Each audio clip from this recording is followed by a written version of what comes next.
mudar de casa ou de escola, deixar a família e amigos para sair do país e viver noutro lugar, onde se desconhece a língua, os costumes e tradições. Não é das situações mais agradáveis de se viver.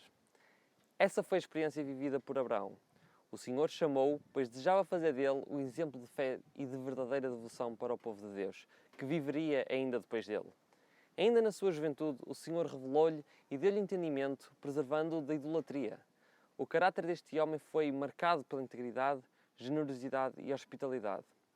Abraão vivia numa das cidades mais movimentadas do seu tempo. Imagine Nova Iorque, aquela que tinha, pelos padrões humanos, as melhores condições e oportunidades, que dava maior prestígio aos seus habitantes. Ur dos Caldeus. Abraão saiu de Ur dos Caldeus com o seu pai Tera e a sua família e foi para Harã, pois o Senhor o chamava a sair da sua terra. Aí, depois do seu pai falecer, o Senhor apareceu-lhe e disse: Deixa a tua terra e a tua família, o teu povo, e vai para a terra onde eu te levar. Farei que sejas pai de uma grande nação, abençoar-te-ei e tornarei o teu nome famoso, e tu próprio serás uma bênção para muitos outros.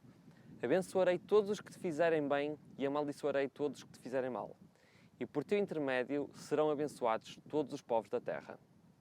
O chamado do Senhor exigia uma mudança drástica na sua vida, na vida deste homem e da sua família. Havia a necessidade de uma ruptura de laços familiares e de estilo de vida. E quão importante eram os laços familiares na cultura daquele tempo.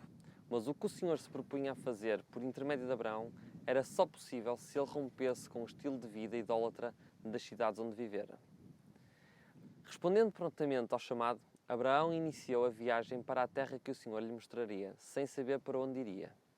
Certamente havia várias questões na mente desse patriarca que gostaria de ver respondidas. Uma delas era: como poderia o Senhor fazer dele uma grande nação se a sua esposa era estéril e estava a chegar ao fim do seu período fértil?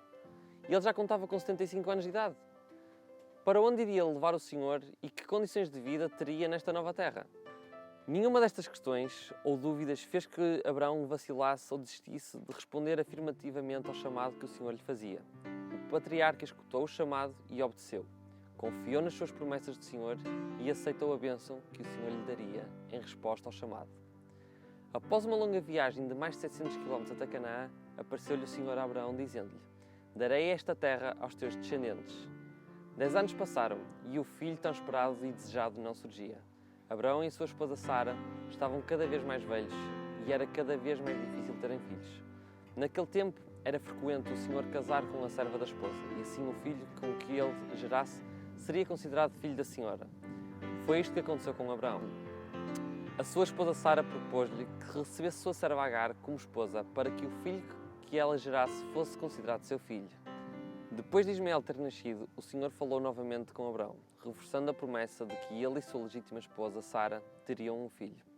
Com dúvida, Abraão pensou consigo mesmo: o quê? E eu agora, com 100 anos? E Sara nascer-lhe um filho agora com 90?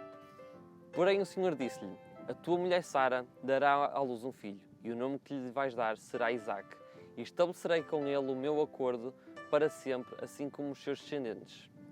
Aos 100 anos de idade, Abraão foi pai do filho da promessa, Isaque. Mas o mais sublime descendente de Abraão foi o Messias, o Cristo. Por meio de Jesus Cristo, Deus deseja fazer de cada um de nós descendência de Abraão. Abraão foi considerado como amigo de Deus. Ser filho de Abraão é ser amigo de Deus.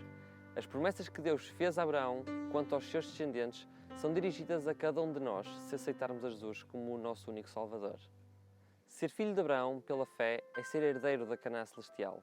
É ser uma bênção para aqueles que vivem ao nosso redor, através do caráter semelhante ao de Cristo. Cada filho de Abraão difundirá a luz celeste neste mundo de trevas e de dor. Hoje, tu és convidado a ser um filho ou uma filha de Abraão. Aceita esse chamado.